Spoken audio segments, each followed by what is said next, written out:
Welcome to episode 14 of the Modi Diaries on NewsX. We have covered a range of topics from what the Prime Minister did as the Chief Minister of Gujarat then to his One India vision, right from the impact of his schemes in the South and him redefining caste too.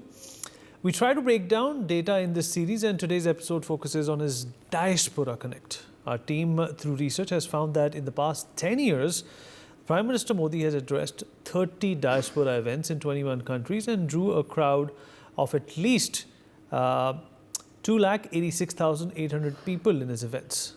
So is Modi the biggest diaspora energizer? Prime Minister Modi is, of course, popular with Indians abroad as well. Or we also talk about Rahul. Has he managed to challenge him with his visits to Harvard, Cambridge, and other universities, including some in France? That's exactly what we will talk about with our guest. Joining us on the show is Ambassador Pradeep Kapoor, former diplomat. Adit Kothari, international affairs expert, with us on the show as well. Mr. Gautam Mukherjee, senior journalist, with us on the show as well. And last but by no means the least, Professor Madhav Nalapat, editorial director of the Sunday Guardian. Professor Nalapat, I'll begin with you, sir. So we've all seen leaders and prime ministers in the past. We've all seen them travel, visit other countries, meet the diaspora at formal dinners. But you know, it's very rare to see a prime minister to have gatherings outside of India in a fashion which reminds you of a rock concert. Is that what the difference has been when it comes to Prime Minister Modi? He's able to energize the crowds, without holding an electric guitar. He's just able to do it with his aura and with his energy. Is that the differentiator? Well, Vineet, I'd like to say that Narendra Modi is proud of being an Indian, very proud of being an Indian. It's not that he just because he's Prime Minister. He is very happy that he was born an Indian and born in India. And that, frankly, has basically been the motivating factor behind a lot of his activities, including his conduct of foreign policy through an extremely able External Affairs Minister, S. Jaishankar. The reality is that under the Modi dispensation, Indians have finally begun to be proud of India. Till his time, it was a shadow of the last 300, 400 years of basically, of servitude, indenture, various other horrible things. And they were going, in a sense, metaphorically with their head bowed across the world. But now, Prime Minister Modi has basically done something which ought to have been done in 1947, but which was not, which is basically reveal the entirety of Indian history, at even instead of 300 years, at least 3,000 years, if not more. And this is a magnificent history. It's a magnificent tapestry of achievements in different parts of the world. And now you're seeing the same tapestry play out in the way Indians have been achievers in different parts of the world, citizens of India. Today, they can walk with their head held high. Yes, my ancestors were from India. And then people will not feel sorry for them. People will not look at them as cons, but they'll say, well, fantastic. And that kind of a change has happened during the Modi dispensation. So I'd like to say it's very important that this happened. And, when you're in New York, for example, when he conducted that huge initial rally of NRIs in New York, it was, as you said, like a rock concert. It was amazing. And it was basically why? Because he is like them. He is like the people. He is from the people. He's not from an elitist background. He does not regard himself as coming from a different background from the people of this country. And that touch, if I may say so, that yes, we are all Indians together, we are all the same kind of people. And what he said, the Pradhan Seva, from that moment, it was clear that he had a connect, and that connect has been very useful. Beneath, there's been so much of propaganda about the Prime Minister being against a particular community. I hate to use the word minority and majority. We are all Indians. There's no minority, there's no majority. I don't want to use that word. But there were efforts to say that he is against particular community or communities. Look what has happened in the Middle East. You can see what's happening. the leading rulers of the Middle East have during the Eid, they have broken the fast in a huge temple in Abu Dhabi. This is genuine secularism in action. It's not a phony secularism in which, frankly, some people can be very communal and the others are expected to be completely docile while this is going on. Look at that transformation and look at the way they behave towards Prime Minister Modi.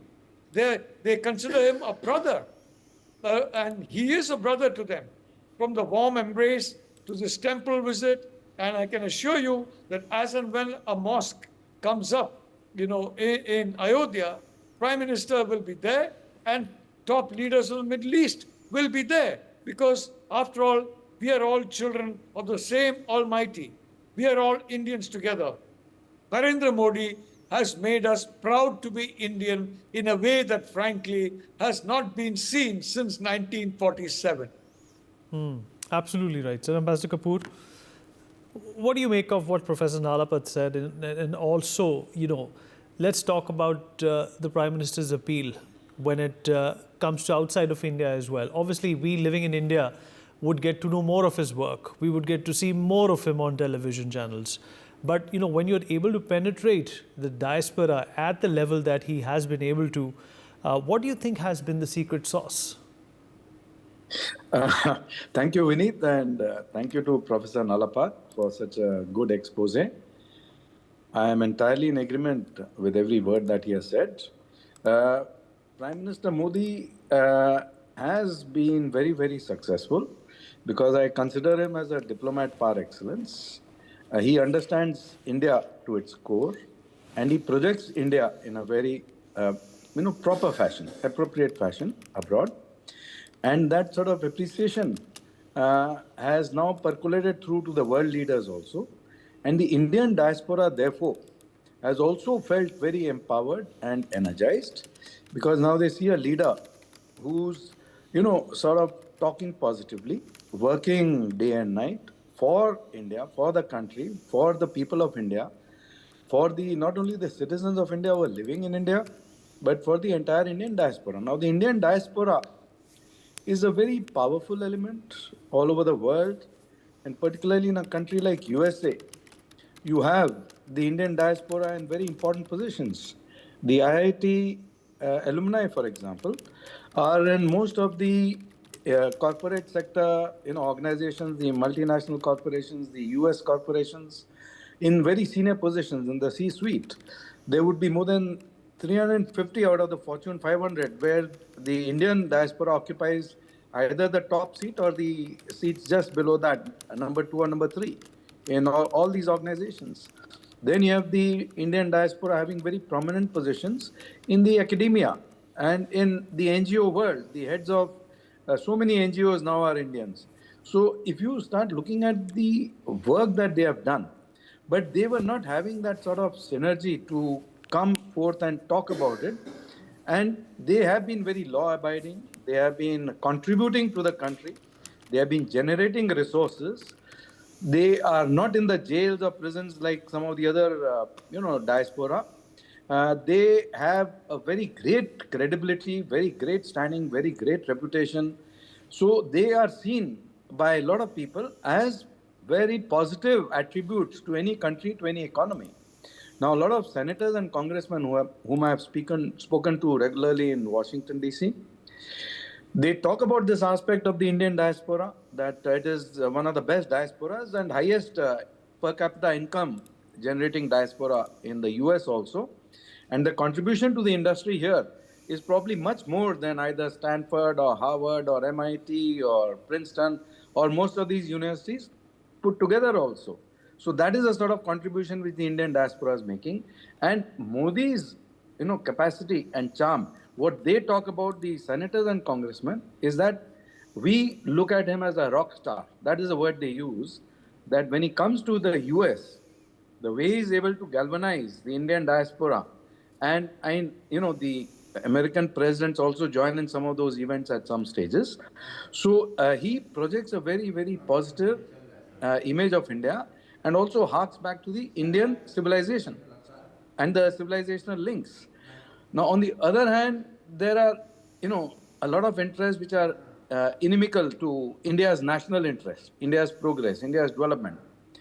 These include the Islamists, the jihadis, the Khalistanis, the George Soros faction, and unfortunately, some of our opposition leaders, जैसे वो हिंदी में कहते हैं शय देते ही नहीं है केवल, but लेते भी हैं शय.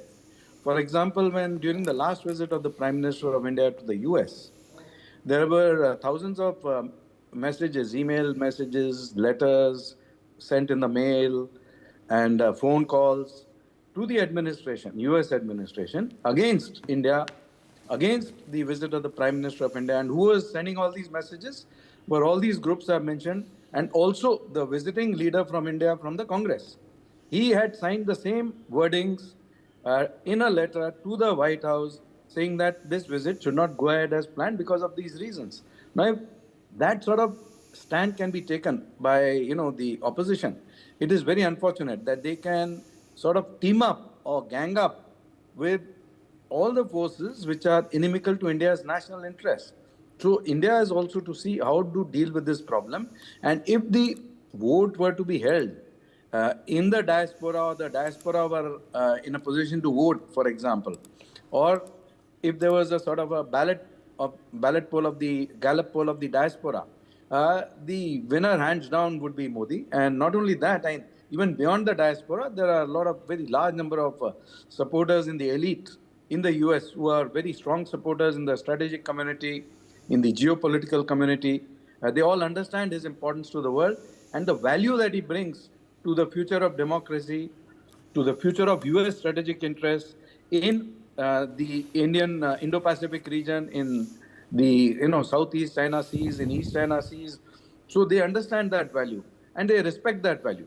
So for the Indian population to be a little confused in large sort of measure, for the diaspora, it seems a little surprising that people can, still speak out against such a leader who's taking the nation ahead, who's doing so much work for the nation 24/7.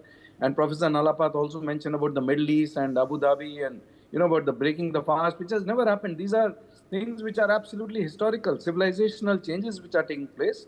And if we in India do not recognize what is happening in terms of the global platform, I don't know how that message can be conveyed, through channels like yours, of course, but it needs to touch the hearts of the people in India, that here is a leader who's truly transformational, who's truly inspirational, and who's truly taking the nation ahead. And how do we support him? By coming out in very large numbers in the polls and, making sure that they cast their vote and they make the elections a very big success. So I think I will stop here. Back to you, Vinny. Thank you. All right, Gautam. Of course, the Prime Minister, has carved a niche for himself, but Rahul Gandhi has not been far behind. He's been also making a number of efforts, but they have gone in the opposite direction, perhaps, when it comes to him trying to drive a message through what India is all about abroad. Do you think that these two personalities are at bipolar ends when it comes to defining the message of India? And it's the Prime Minister who has, of course, succeeded in driving it. There is little comparison between the two. One is a lightweight that goes... That's why I said bipolar opposites. That's why I said bipolar opposites. Well, but it's like a seesaw which is not balanced. There's a child on the one end and there's a grown-up on the other. So yes, you can run such a seesaw only by compensating for the child. Now, the other thing is, if you see where Rahul Gandhi generally goes, he goes to Oxford and Cambridge, but the people who handle him hire a hall which is available to anybody, and in that they pack it with leftists and anti-India elements, and then they call in perhaps one or two academics who are that way inclined, and they stage an event. Otherwise he will go and meet the Labour Party left wing, arch left wing in Britain. He hardly goes to America because he gets no lift over there at all. They can't organize events for him in America. So I don't think that they are comparable. One is an utter failure at bad-mouthing India because even the media cringes at the kind of stuff that he puts out. And the other is a sort of a beloved, yes, Modi's strategy all along has been to galvanize the diaspora as an extra boost to the image of India. But, if you look at the kind of venues, Madison Square Garden, Wembley Stadium, I mean, rock stars certainly, but not many rock stars can fill these places all that easily. And wherever he goes, whether it's a small community in, island nations, the process is repeated wherever. As soon as he arrives, he meets people outside his hotel. There are back-to-back meetings continuously with the business community, with leaders of both the Indian community and the American or whatever country he's in. Then there are the official meetings, and then there are the diaspora meetings, to which quite often the head of state also accompanies him in a number of countries. It is phenomenal. There are not many politicians anywhere of any shade who can do this in countries when they go abroad, even if they don't have the benefit of such a substantial diaspora almost everywhere. But then that's what Modi has realized, and that's why he galvanizes it. It is admirable and has done us a lot of good, both in terms of building, as Professor Nalapat said, Indian pride, both in India and everywhere. This is televised and in the host countries, of course. It is a force multiplier. It is also a great influencer and, something of a lobby to promote the positive about India, both in terms of its growth and progress today, and the fact that it is an ancient civilization of great interest and heft that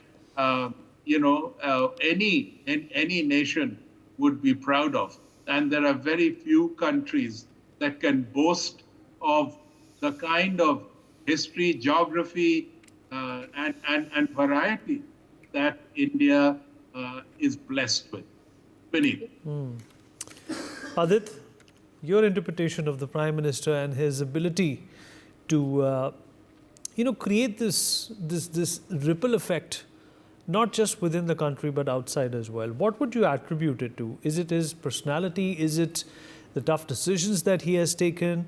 Is it the inclusivity that he has in fact brought about? Or is it just, basically his appeal to everyone, right from the toddler to the elderly?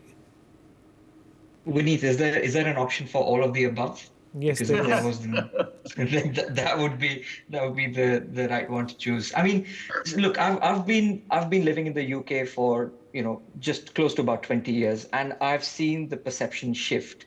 Earlier on, we were essentially viewed with a sense of suspicion that we were essentially seeking opportunities for a better life and a better package abroad, and that is the way we were generally viewed.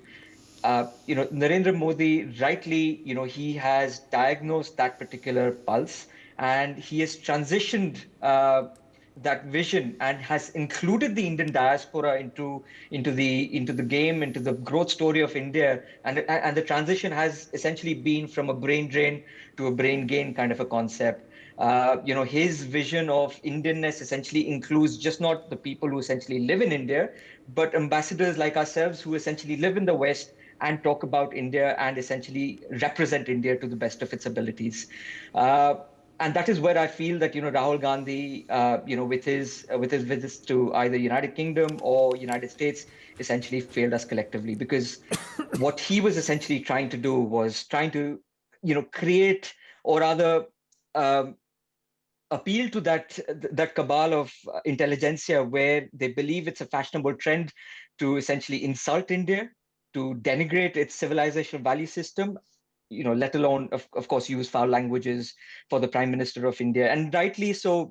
You will recall that, when he was doing this event at the Taj in London, there was this elderly gentleman who stood up to him and said that, he had witnessed his grandmother, Indira Gandhi, visiting to London. And when she was probed about the internal politics of India, she stood up to say that, that I'm not going to hold any dialogue with regards to internal politics of India. I'm here to represent India as an Indian. And that was the stark difference between Rahul Gandhi and his own grandmother, for instance.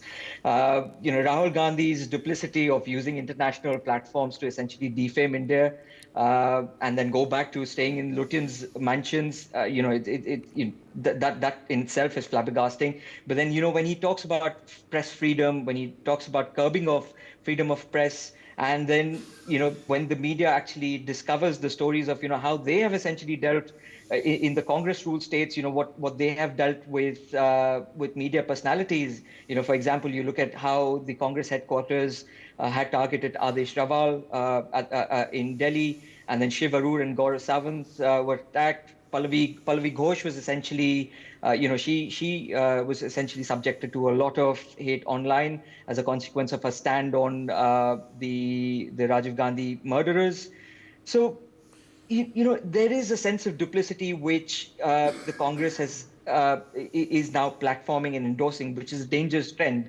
And on the opposite side, you have a prime minister where he's essentially coming into the foreign lands using the Indian diaspora as a power of soft diplomacy. It's just not through the films and the literature and the history anymore, but the Indians living abroad are essentially channels of that soft diplomacy. And the way you're encouraging them is through various events like the Pravasi Bharti event, for example. There are No India programs for diaspora children living abroad, where they're essentially designed, these programs are essentially designed for them to familiarize India's history, its civilizational past. And then there are scholarship programs designed for the Indian diaspora children. So, that's the stark difference between Rahul Gandhi, who currently represents, a whole array of non-deliverables and undeliverables, whereas Narendra Modi comes in with so much of prowess, so much of power, and he's essentially included everybody into the growth story of India. Vineet. All right, we'll take concluding thoughts from all our guests, starting with Professor Nalapat. Professor Nalapat?